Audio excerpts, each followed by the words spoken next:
प्यारे साथियों, नमस्कार। कैसे हैं आप सभी लोग? उम्मीद करते हैं आप सभी लोग एकदम स्वस्थ होंगे, तंदुरुस्त होंगे, मस्त होंगे और अपना स्टडी में ध्यानपूर्वक तरीके से लगे होंगे और अपने पढ़ाई कर रहे होंगे, क्योंकि आपका बोर्ड एग्ज़ाम भी नज़दीक डेट आ चुका है। तो उम्मीद करते हैं आप लोग अच्छे तरीके से पढ़ाई कर रहे होंगे। तो ये है आपका हिंदी व्याकरण के पार्ट 2 वीडियो। हमने पार्ट 1 वीडियो में भाषा और भाषा के प्रकार, यानी कि भाषा के रूप, भाषा कितने प्रकार के होते हैं उसके बारे में बताए हैं, और हमारे देश भारत में कौन कौन सी भाषा बोले जाते हैं और हमारे संविधान के द्वारा कितने भाषाओं को मान्यता प्राप्त है, इन सभी के बारे में पिछले वीडियो में हमने जानकारी प्राप्त किया था। तो आज की इस वीडियो में हम बात करेंगे लिपि और व्याकरण के बारे में। तो ध्यान देंगे, ये वीडियो सभी स्टूडेंट के लिए है, सभी के लिए है, वो चाहे किसी भी क्लास के बच्चे हैं, सभी के लिए इम्पोर्टेंट है। तो वीडियो को शुरू से अंत तक जरूर देखिएगा, चाहे आप क्लास 10th के या 12th के बिहार बोर्ड के एग्ज़ाम देने वाले हैं, तो ये आपके लिए बहुत ही महत्वपूर्ण होगा। अन्यथा आप किसी भी क्लास में हो, 9, 10, 11, 12th या अदर किसी भी कम्पिटिटिव एग्ज़ाम की तैयारी कर रहे होंगे, तो भी ये वीडियो आपके लिए बहुत ही अच्छा साबित हो सकता है। तो उम्मीद करते हैं कि आपको ये वीडियो पसंद आएगा। तो चलिए शुरू करते हैं आज का क्लास। शुरू करने से पहले हो सकता है तो आप वीडियो को लाइक भी कर सकते हैं, चैनल को सब्सक्राइब करके बेल आइकन ऑन कर दीजिएगा, ताकि आपके जितने भी हम वीडियो डालेंगे सभी का नोटिफिकेशन आप तक जल्द से जल्द पहुंच सके सबसे पहले। ठीक है, ये वीडियो आप चाहे तो अपने दोस्त के पास भी शेयर कर सकते हैं, क्योंकि आप जिस प्रकार से लाभ उठाएंगे तो आपका थोड़ा सा मेहनत और मेहरबानी से आपका दोस्त भी पढ़ पाएगा, जान पाएगा, कुछ जानकारी प्राप्त कर पाएगा। चलिए शुरू करते हैं। तो सबसे पहले हम बात करेंगे लिपि के बारे में। लिपि क्या है ना? सबसे पहले क्या करेंगे, लिपि के बारे में बात करेंगे। लिपि क्या है, तो यहाँ देखेंगे लिपि के बारे में। ठीक है, तो देखिए क्या लिखा है, लिपि, है ना? लिपि, लिपि, लिपि किसे कहते हैं? लिपि शब्द का अर्थ है लीपना। लिपि शब्द का क्या अर्थ होता है? लीपना या पोतना। ओके, विचारों का लिपना, अथवा आप देखिए लिपने पोतने का मतलब ये नहीं किसी चीज को हम ऐसे पानी दे करके उसको लिपते पोतते हैं, वो वाला चीज नहीं होता है। ठीक है, ये अलग चीज है, ये आपका व्याकरण की बात है। ठीक है, ये इसका दूसरा अर्थ नहीं निकालने का। ठीक है, तो विचारों का लिपना अथवा लिखना ही लिपि कहलाता है। ध्यान देंगे एक बार और, क्या कहता है? लिपि शब्द का अर्थ है लीपना या पोतना। विचारों का लिपना अथवा लिखना ही लिपि कहलाता है। ठीक है, तो उसके बाद देखिए लिपि का ये परिभाषा हो गया, आपको इस समझ में आया होगा। ठीक है, तो इसके बाद देखिए इसके पॉइंट भी है। तो पॉइंट में हम पहला पॉइंट देखेंगे यहाँ पे, क्या है? हिंदी और संस्कृत, हिंदी और संस्कृत भाषा की लिपि क्या है? तो याद रखेंगे दोस्तों, क्या है? देवनागरी लिपि। उसके बाद है अंग्रेजी भाषा की लिपि। देखिए अंग्रेजी भाषा का भी लिपि होता है। ठीक है, उसको हम क्या करते हैं? रोमन। ठीक है, रोमन होता है। रोमन में जैसे हम अंग्रेजी में लिखते हैं ना, हम आपको लिख कर समझाते हैं। देखिए जैसे कि हम एक के लिए क्या लिखते हैं? आई लिखते हैं। दो के लिए क्या लिखते हैं? डबल आई लिखते हैं। तीन के लिए ट्रिपल आई लिखते हैं। ठीक है, और चार के लिए क्या लिखते हैं? आई भी। उसके बाद 5 के लिए क्या लिखते हैं? भी। इस प्रकार से हम लिखते जाते हैं। ये क्या है? आपका अंग्रेजी भाषा की लिपि है, रोमन में, इसी को रोमन में लिखते हैं। ठीक है, तो यहाँ तक आपको क्लियर है। उसके बाद हम बढ़ेंगे आगे। तो आगे है पंजाबी भाषा की लिपि, है ना? पंजाबी भाषा की लिपि क्या होता है? तो हम बताते हैं आपको पंजाबी लिपि की लिपि क्या है? पंजाबी भाषा की लिपि होता है गुरुमुखी। ठीक, उसके बाद है उर्दू भाषा की लिपि क्या है? तो वो है फारसी। उर्दू को फारसी भाषा में लिखा जाता है, यानी कि उर्दू भाषा की लिपि क्या है? फारसी। ठीक है, यहाँ तक आपको समझ में आ गया होगा। देखिए ये जो है आपका बोर्ड एग्जाम में जो है सो ऑब्जेक्टिव क्वेश्चन में पूछता है। कैसे पूछता है तो हम आपको क्वेश्चन समझाते हैं। पूछ देगा हिंदी भाषा की लिपि क्या है, या पूछ देगा संस्कृत भाषा की लिपि क्या है। 4 ऑप्शन दे दिया जाएगा, देवनागरी, रोमन, गुरुमुखी, फारसी, इस प्रकार से देगा। तो आप किस में मारिएगा? देवनागरी लिपि में। अगर दे देगा अंग्रेजी भाषा की लिपि तो नहीं पता रहेगा तो नहीं बता पाएंगे। तो इस प्रकार से अब इसको याद करना बहुत जरूरी होता है। ठीक है, 4 पॉइंट है, चारों को याद कर लेना। ठीक है, इसमें अब उसके बाद आगे बढ़ते हैं। आप देखिए अगला पॉइंट है हमारा हिंदी में लिपि चिन्ह देवनागरी के वर्गों में। देखिए हिंदी में लिपि चिन्ह यानी कि लिपि चिन्ह देवनागरी के वर्गों में 11 स्वर और 41 11 स्वर है और 41 क्या है? व्यंजन। ठीक है, ये क्या चीज में है? हिंदी में है, ध्यान देंगे। एंड टोटल कितना हो गया? 52। ठीक है, याद रखेंगे कितना है? 52। ठीक है, उसके बाद अगला पॉइंट में आप देखेंगे यहाँ पर तो क्या लिखा हुआ है? व्यंजन के साथ स्वर का संयोग होने पर स्वर का जो रूप होता है उसे क्या कहते हैं प्यारे? उसे कहते हैं मात्रा। याद रखेंगे, उसे क्या कहते हैं? मात्रा कहते हैं। ठीक है, तो इस प्रकार से इसको याद रखेंगे। उसके बाद हम आगे बढ़ेंगे।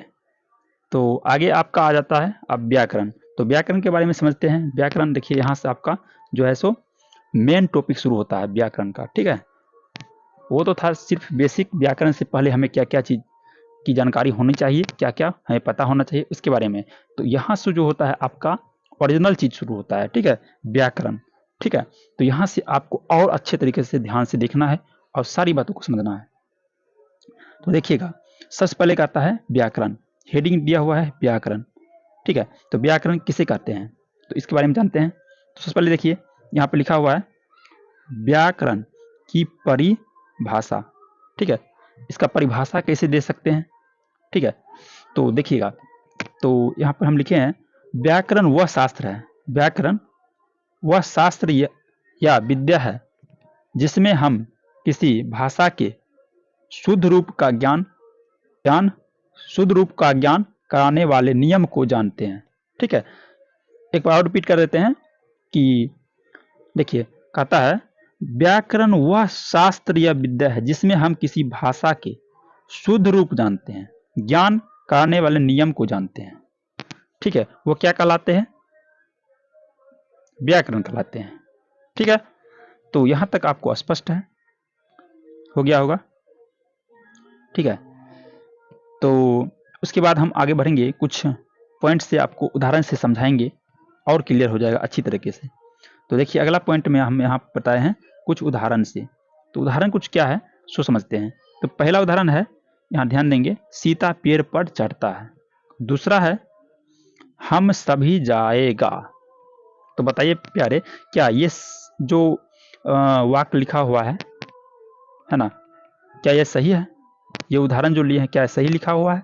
आपको लगता है कि सही है? तो इसके स्पष्टीकरण के लिए हम आगे कुछ पॉइंट बताए हैं, उस प्रकार से समझिएगा तो आपको क्लियर हो जाएगा। देखिएगा, तो यहाँ पर आप देखेंगे क्या कहता है, पहले वाक्य में यह अशुद्धि है। अब देखिए क्या अशुद्धि है उसके बारे में समझिएगा कि सीता क्या है ना, सीता क्या है? तो स्त्रीलिंग का रूप चढ़ती होना चाहिए, यानी कि सीता क्या स्त्रीलिंग है, तो यहाँ चढ़ता लिखा है तो क्या होगा, यही स्पष्ट किया गया है कि सीता स्त्रीलिंग का रूप चढ़ती होना चाहिए। यहाँ पर चढ़ता जहां लिखा है वहां क्या होना चाहिए? चढ़ती। ठीक है, तो इसका शुद्ध वाक्य क्या होगा? वाक्य क्या बनेगा प्यारे? यहाँ ध्यान देंगे, वाक्य बनेगा सीता पेड़ पर चढ़ती है। यहाँ देखिए लिखा हुआ ना, सीता पेड़ पर चढ़ती है ना, सीता पेड़ पर चढ़ती है। ये सही हुआ, ये सही वाक्य होता है। हम आपको लिख कर ही दिखा देते हैं क्या होता है, सीता पेड़ पर चढ़ती है। ओके, ये हुआ आपका शुद्ध रूप, है ना। तो उसके बाद देखिए और कुछ भी है यहाँ पर, वाक्य 2 आप वाक्य 2 पर थोड़ा नजर डालिएगा, ठीक है। ये वाक्य 2 है, यहाँ पर ये वाक्य समझ में एक तो आ ही गया होगा। उसके बाद वाक्य 2 देखिए, वाक्य 2 में क्या है ना। वाक्य 2 को थोड़ा ध्यान से देखिएगा तो दिख रहा होगा आपको, देखिए यहाँ पर। तो वाक्य 2 में क्या कहता है, हम जाएगा, क्या लिखा है, हम जाएगा, है ना। हम जाएगा में कर्ता बहुवचन है, हम सभी जाएगा लिखा है, सॉरी यहाँ लिखा हुआ है हम सभी जाएगा, सभी आ गया है तो क्या है, बहुवचन हो गया, यानी कि एक से अधिक हो गया। हम एक वचन और द्विवचन के बारे में भी आगे पढ़ेंगे तो आपको आज और अच्छे से क्लियर हो जाएगा। यहाँ जो लिखा हुआ हम सभी जाएगा, अतः वाक्य बनेगा हम सभी जाएंगे, ये सही होता है। क्या होगा, हम सभी जाएंगे, लेकिन यहाँ पर लिखा है हम सभी जाएगा, अर्थात ये क्या हो जाएगा आपका गलत है, और हम सभी जाएंगे ये आपका क्या हो जाता है, बिल्कुल राइट। इस प्रकार से आप इस उदाहरण से स्पष्टीकरण हो गया होगा, यानी कि आपको स्पष्ट रूप से समझ में आ गया होगा, ठीक है। चलिए अब हम बढ़ते हैं इसके बाद आगे। आप देखिएगा आगे, आगे क्या है, आगे है व्याकरण के अंग। आप देखिए व्याकरण के क्या क्या अंग होते हैं, कितने अंग होते हैं, व्याकरण के बारे में हमें कितना पढ़ना पड़ेगा, इसके बारे में जानते हैं। तो देखिएगा यहाँ पर व्याकरण के अंग, जैसे हमारे शरीर के अंग होते हैं उसी प्रकार के व्याकरण के भी अंग होते हैं, ठीक है। अलग अलग अंग के अलग अलग काम होते हैं, ठीक है। तो देखिएगा यहाँ पर ध्यान देंगे प्यारे, तो सबसे पहले यहाँ पर देखेंगे व्याकरण के अंग के बारे में। तो यहाँ पढ़िएगा क्या लिखे हैं, भाषा के 4 मुख्य अंग है, ठीक है। कितना है, 4 मुख्य अंग है। वह क्या है, वर्ण, शब्द, पद और वाक्य। इसलिए व्याकरण के मुख्यतः 4 विभाग हैं। समझ में आ गया। भाषा के मुख्य कितने अंग है, तो वह 4, वर्ण, शब्द, पद और वाक्य। इसी प्रकार से आपका व्याकरण का मुख्य भाग 4 भागों में विभाजित किया गया है। तो पहला क्या है, तो ध्यान देंगे प्यारे, तो सबसे पहली बात है, पहला है व्याकरण के अंग, तो वह है वर्ण विचार के बारे में पढ़ेंगे। दूसरा किसके बारे में पढ़ेंगे, यहाँ 2 होगा। दूसरा पढ़ेंगे शब्द विचार के बारे में, और तीसरा क्या है, तो वो पढ़ेंगे पद विचार के बारे में। उसके बाद है वाक्य विचार, वाक्य विचार के बारे में जानेंगे। इन चारों के बारे में हम व्याकरण के बारे में मुख्य रूप से आगे हम जानकारी प्राप्त करेंगे, यानी कि पढ़ेंगे। क्लियर है यहाँ तक। चलिए अब हम आगे बढ़ते हैं। चलिए अगला आ गया आपका, सबसे पहले वर्ण विचार या अक्षर। वर्ण विचार कहिए या अक्षर कहिए, ठीक है। वर्ण विचार या अक्षर, है ना, यहाँ लिखा हुआ है। तो इसका देखिए किस प्रकार से हम कर सकते हैं कि वर्ण विचार क्या है या अक्षर, ठीक ना। तो भाषा की उस छोटी ध्वनि इकाई को वर्ण कहते हैं। हाँ, भाषा की उस छोटी इकाई या ध्वनि को वर्ण कहते हैं जिसके टुकड़े नहीं किए जा सकते हैं, जिसके टुकड़े नहीं किए जा सकते हैं। जैसे कि आपको उदाहरण में दिया गया है, आप यहाँ पर उदाहरण देख सकते हैं, अ, ब, म, क, ल, प। ये सारे उदाहरण जो है इसके आप अलग नहीं कर सकते हैं, उसको खंड खंड टुकड़े नहीं कर पाएंगे, क्योंकि ये अपने आप में स्वतंत्र है, इसलिए, ठीक है। तो अब हम अगला, ये हो गया वर्ण विचार के बारे में, ठीक है। 1-2 बार पढ़िएगा, ध्यान से सोचिएगा तो अच्छी तरह से आपको समझ में आ जाएगा। ये कोई बड़ी बात नहीं है, व्याकरण बहुत आसान होता है। आप चाहेंगे तो व्याकरण में जो 50% पूछता है ना, 50% स्कोर कर पाएंगे अच्छी तरह से आपको समझ जाएंगे, सारी चीज़ को समझते जाएंगे तो कोई दिक्कत नहीं होता है, ठीक है ना। तो चलिए ये हो गया। उसके बाद दूसरा है शब्द विचार। अब शब्द विचार के बारे में थोड़ा समझिएगा। शब्द विचार, वर्णों के उस मेल को शब्द कहते हैं जिसका कुछ अर्थ होता है। आप देखिए शब्द कहीं पे लिखा रहता है कि राम, राम का भी कुछ अर्थ होता है। राम मतलब क्या, किसी व्यक्ति का नाम लिया गया है, इसका कुछ अर्थ निकला किसी व्यक्ति का। मान लीजिए पटना, पटना हम बोल दिए, पटना क्या होता है कि एक शब्द है लेकिन इसका कुछ अर्थ निकलता है। पटना क्या है, एक शहर है, ठीक है, बिहार की राजधानी है, आपको पता होगा। ठीक है, तो इसी प्रकार से जो है शब्द विचार के बारे में समझिएगा। तो शब्द विचार किसे कहते हैं, थोड़ा इसको क्लियर कर देते हैं आपको, ठीक ना। वर्णों के उस मेल को, वर्ण जो है, हमने वर्ण पढ़े हैं यहाँ पर, यहाँ ये वर्ण है, इसी के देखिए जितने भी है ना, अ ब म क ल प आदि, यानी इस प्रकार जितने भी वर्ण होते हैं ना, उसी के मेल, मेल मतलब क्या, उसको जोड़ते हैं, ठीक है, उसी के मेल से बनता है। ठीक है, शब्द कैसे बनता है, इसी के मेल से, जोड़ने से बनता है। जैसे यहाँ देखिए क म ल कमल, क म ल कमल, तो देखिए वर्ण में यहाँ पर आपको दिखाई दे रहा होगा, यहाँ पर क्या है, यहाँ क है ना, उसके बाद यहाँ म है, और उसके बाद यहाँ लो है। तो इन सभी को जोड़ करके यहाँ क्या बनाया गया है प्यारी, ध्यान देंगे, कमल। यानी कि आप एक दूसरे से इंटरलिंक करते हुए, रिलेटेड करते हुए आप अच्छी तरह से इसको याद कर सकते हैं, कोई दिक्कत नहीं, ठीक ना। तो देखिए उसके बाद राकेश, भोजन, पानी, कानपुर, ये सभी क्या है, शब्द विचार है। ठीक है, क्लियर है। उसके बाद आगे बढ़ेंगे, तो आगे हम आपको दिखाते हैं अगला पद विचार के बारे में, आप कैसे याद करेंगे, कैसे समझेंगे, इसके बारे में थोड़ा ध्यान से देखेंगे। पद विचार क्या है, पद विचार है ना। तो पद विचार, इसमें पद भेद, पद रूपांतरण तथा उनके प्रयोग आदि पर विचार किया जाता है, ठीक ना, सही है। तो यहां तक आपको क्लियर है। अब हम आगे, ठीक है, इसके बाद समझते हैं 4 नंबर। इसमें कुछ नहीं है, उदाहरण आपको इसमें नहीं है, क्योंकि इसमें पद भेद, पद रूपांतरण था उसके प्रयोग आदि पर विचार किया जाता है, बस इतना ही है। हाँ, तो यहाँ पर आप देखेंगे अगला क्या है, वाक्य विचार, ये चौथा है, ठीक है, चौथा नंबर है वाक्य विचार। अब इस पर विचार करते हैं कि वाक्य विचार किसे कहते हैं, है ना। तो प्यारे ध्यान देंगे, अनेक शब्दों को मिलाकर, अब देखिए वाक्य विचार क्या होता है भैया, ध्यान देंगे, अनेक शब्दों को मिलाकर वाक्य बनता है, ठीक ना। ये शब्द मिलकर किसी अर्थ का ज्ञान कराते हैं। ये शब्द यानी कि देखिए पहला पॉइंट क्या बताए हैं, अनेक शब्द मिलेगा, ठीक है, और वो क्या करेगा, वाक्य का निर्माण करेगा, क्या करेगा, वाक्य का निर्माण करेगा। ये शब्द मिलकर अर्थ का ज्ञान कराते हैं, कि उससे कुछ अर्थ निकलता है, उससे हमें ज्ञान मिल जाता है कि ये वाक्य क्या कहना चाहता है आखिर। ठीक, जैसे हम देखिए यहाँ पर आप बताते हैं, जैसे में हम आपको बताए हैं, यहाँ पर सब घूमने जाते हैं, ठीक ना,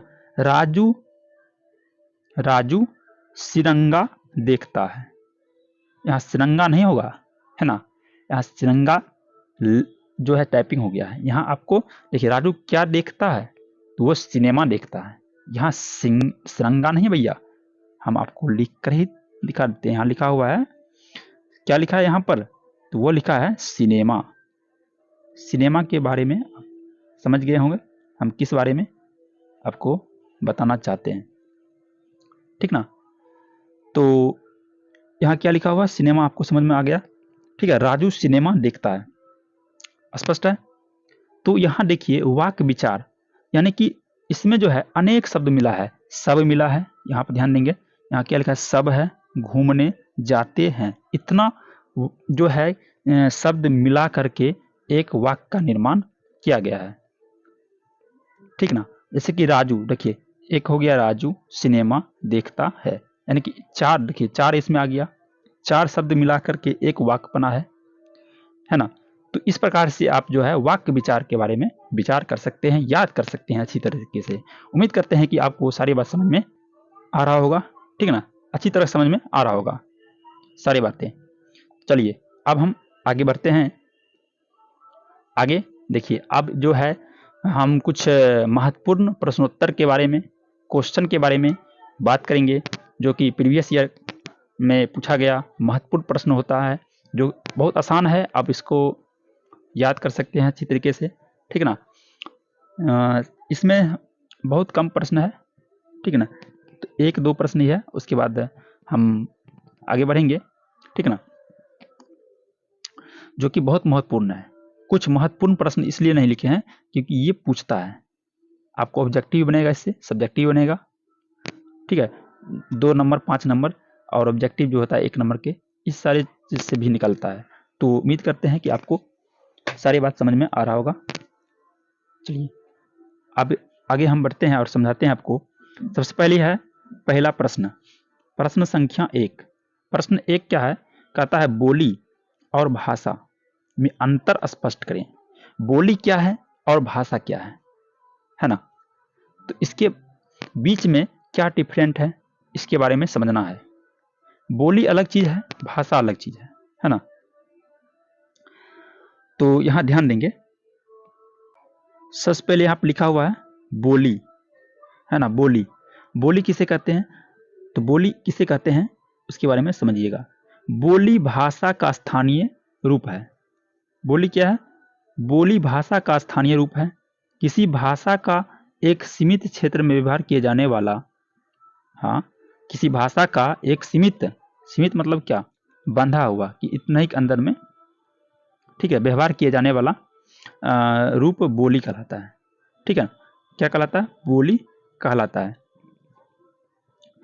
बोली स्थान स्थान पर, यहां ध्यान देंगे, स्थान स्थान पर यानी जगह जगह पर, परिवर्तित यानी बदलते रहता है, होते रहती है, परिवर्तित होते रहती है। जैसे कि यहाँ पर आप देख सकते हैं, नीचे लिखा हुआ है मगही, भोजपुरी, राजस्थानी, गढ़वाली आदि बोलियों के कुछ प्रमुख नाम है। कुछ क्या है, प्रमुख नाम है, ठीक ना। ये प्रश्न जो है आपका कितने में पूछा गया है वो भी लिखे दिए हैं ऊपर में, यहाँ पे आप नजर लगा सकते हैं, यहाँ पर दोहरा सकते हैं। 2015 द्वितीय पाली में पूछा गया प्रश्न है ना। ये बात भी आपको बता दिए, ठीक ना। अब देखिए बोली के बारे में ये आपको समझ में आ गया होगा कि बोली क्या है। बोली भाषा का स्थानीय रूप है, किसी भाषा, है ना, यह स्थानीय है कि हर जगह एक बोली नहीं बोला जाता है, हर जगह अलग अलग बोली बोला जाता है। किसी भाषा का एक सीमित क्षेत्र में व्यवहार किए जाने वाला रूप बोली कहलाता है, ठीक है। इस क्षेत्र में ये बोली होता है और बोली बोला जाता है, और इस क्षेत्र में ये बोली बोला जाता है, ठीक ना। बोली स्थान स्थान पर परिवर्तित होती रहता है, हर जगह पे एक जैसा बोली नहीं होता है। जैसे कि मगही, भोजपुरी, राजस्थानी, गढ़वाली, अलग अलग स्थान पर अलग अलग बोली बोला जाता है। उम्मीद है कि आपको ये समझ में आया होगा। अब आगे हम बढ़ते हैं भाषा के बारे में। तो भाषा के बारे में ज्ञान अर्जित करेंगे, ठीक ना। अब भाषा क्या है, भाषा, भाषा का अर्थ क्या है, वाणी द्वारा, वाणी द्वारा अर्थ, भाव या विचार का प्रकटीकरण, यानी कि प्रकट करते हैं, ठीक ना, सामने लाते हैं। हम अपने विचारों को भाषा के माध्यम से प्रकट करते हैं, है ना। भाषा का एक निश्चित मानक रूप होता है, भाषा का एक निश्चित मानक रूप होता है, ठीक ना। जैसे कि हम यहाँ पे एक नीचे उदाहरण देकर आपको स्पष्ट कराते हैं, आपको पूरी तरह से स्पष्ट हो जाएगा। बालक ने मां का आंचल खींचा, बालक ने मां का आंचल खींचा। इससे स्पष्ट होता है कि बालक ने किसका आंचल खींचा, तो मां का आंचल खींचा। आप देखिए उदाहरण से उल्टा आप समझिए और उदाहरण को ध्यान में रखिए, है ना। क्या कहता है, भाषा का अर्थ है वाणी द्वारा अर्थ, भाव या विचार का प्रकटीकरण, यानी कि हम अपने विचारों को भाषा के माध्यम से प्रकट करते हैं। भाषा एक निश्चित मानक रूप होता है ना। तो इस प्रकार से बोली और भाषा में अंतर स्पष्ट हो गया होगा कि किस प्रकार से आपको बताना है ना। अब ये हो गया, अब आप आगे बढ़ते हैं। क्वेश्चन नंबर 1 कंप्लीट है। अब अगला क्वेश्चन की ओर बढ़ते हैं, क्वेश्चन नंबर 2, है ना। क्वेश्चन नंबर 2 ये है ऑब्जेक्टिव टाइप क्वेश्चन, ठीक है। 1 नंबर में पूछा जाता है। ये भी आपका प्रीवियस ईयर क्वेश्चन है, देखिएगा क्या कहता है। प्रीवियस ईयर 2020 के ये प्रथम पाली में पूछा गया प्रश्न है ना। तो प्रश्न संख्या 2 को ध्यान देंगे, क्या कहता है, हिंदी भाषा की लिपि क्या है, हिंदी भाषा की लिपि क्या है। पहले ही बता दिए हैं कि हिंदी और संस्कृत भाषा की लिपि क्या होता है। तो पहला ऑप्शन है आपका ब्राह्मी लिपि, बी है देवनागरी लिपि, सी है चित्रलिपि, ठीक ना, और डी है गुरुमुखी लिपि। तो बताइए इन चारों ऑप्शन में अगर आपको पता है तो जल्दी से कमेंट कर दीजिएगा, ठीक ना। तो हम आपको बता देते हैं, ठीक ना। तो इस प्रश्न का उत्तर हो जाएगा आपका ऑप्शन नंबर बी हो जाएगा। क्या हो जाएगा? ऑप्शन नंबर बी, देवनागरी लिपि। हिंदी भाषा को देवनागरी लिपि में लिखा जाता है, ठीक ना। अब हम आगे बढ़ेंगे अगला प्रश्न की ओर। अगला प्रश्न नंबर 3 है, हिंदी लिखी जाती है। अब देखिए वहां हिंदी भाषा था, लेकिन यहाँ क्या लिखा है? हिंदी लिखी जाती है। तो यहाँ आप कंफ्यूज हो जाइएगा कि ऊपर में क्वेश्चन नंबर 2 में तो हिंदी भाषा की लिपि पूछा गया है, वहाँ भाषा लिखा है, लेकिन यहाँ पर क्या लिखा है? क्वेश्चन नंबर 3 में हिंदी लिखा है, यहाँ भाषा का जो है सो मेंशन नहीं किया गया है। तो आप घबरा जाइएगा भैया, इसका कुछ और तो नहीं होगा, लेकिन आपको इस प्रश्न को समझाने के बाद आपको स्पष्ट हो जाएगा कि दोनों का अर्थ एक ही होता है। यह भी आपका प्रश्न जो है सो 2019 के एक द्वितीय पाली में पूछा गया प्रश्न है ना। तो देखिए हम बताते हैं आपको, हिंदी लिखी जाती है, इसका आंसर देखिए 4 ऑप्शन दिया गया है। ए है देवनागरी, बी है खरोष्टी लिपि, और सी है गुजराती लिपि, और डी है ब्राह्मी लिपि। 4 ऑप्शन है, इसमें से एक सही है। जल्दी से कमेंट करके बताइएगा, आपको अगर पहले से पता है तो बताते हैं हम आपको, है ना। इसका उत्तर भी वही होगा जो प्रश्न संख्या 2 का उत्तर है, यानी कि इस प्रश्न का उत्तर भी क्या हो जाएगा? देवनागरी लिपि ही होगा। जैसे इस प्रश्न का उत्तर क्या है? देवनागरी लिपि। कोई दिक्कत नहीं, उसमें हिंदी भाषा लिखा है, बात तो हिंदी की हो रही है ना। तो इसका मतलब क्या है? देवनागरी लिपि ही होगा, हिंदी भाषा की कोई और लिपि नहीं है, सिर्फ देवनागरी लिपि ही है। देवनागरी लिपि में ही लिखा जाता है। उम्मीद करते हैं कि आपको अच्छी तरह से समझ में आ रहा होगा, है ना। तो देखिए हम बार बार इसलिए बता देते हैं कि आपको अच्छी तरह से समझ में आ रहा होगा। तो हो सकता है कि आपको पूरी तरह समझ में नहीं आता होगा, तो आपको क्या करना है, एक बार में नहीं समझ में आता है तो 2 बार देखिए प्रश्न को, और एक ही वीडियो को 3 बार देखिए, 4 बार देखिए, 5 बार देखिए, उसके बाद आपको समझ में आना ही होगा। छठा बार आप देखिएगा ना, पूरी तरह से आपको समझ में ही नहीं आएगा, बल्कि क्या होगा? याद हो जाएगा। समझ तो आएगा ही, साथ साथ याद भी हो जाएगा। ये हमसे और आपसे एक दावा है कि आप एक बार में अगर नहीं समझ में आता है, ठीक ना, तो वीडियो को एक से अधिक बार भी देखिएगा, स्क्रीनशॉट लेकर के उसको देखिएगा हमेशा, तो आपको जरूर याद हो जाएगा। स्क्रीनशॉट लेकर के रख सकते हैं सभी को, वीडियो देखने में टाइम ज़्यादा लगता है, इसलिए स्क्रीनशॉट भी लेकर के रख सकते हैं। अगर वीडियो में थोड़ा भी दिक्कत होता है तो आप कमेंट करिएगा कि सर हमको यहाँ पे ये समझ में नहीं आया, तो हम कमेंट में ही आपको उस प्रश्न का उत्तर हम आपको समझाने का पूर्ण प्रयास करेंगे, ठीक है। तो उम्मीद है कि आज के वीडियो आपको बहुत अच्छा लगा होगा, अच्छी तरह से समझ में आया होगा। तो अच्छी तरह समझ में आया तो इस मेहनत के लिए आप हमें कुछ गिफ्ट दे सकते हैं। गिफ्ट में आप क्या दे सकते हैं? हम कुछ नहीं लेंगे, ठीक ना, यानी कि जो गुरु दक्षिणा होता है हम आपको फ्री में वीडियो प्रोवाइड कराते हैं, तो एक भी पैसा लेते नहीं है, ठीक है ना। तो इसके लिए आप क्या करते हैं, चैनल को सब्सक्राइब जरूर कर लीजिएगा, अपने दोस्तों के पास भी इस वीडियो को शेयर करके उनसे भी बोलिएगा कि इस चैनल पर बहुत ही अच्छे तरीके से व्याकरण या किसी भी सब्जेक्ट की तैयारी बहुत अच्छी तरह से कराई जाती है ना।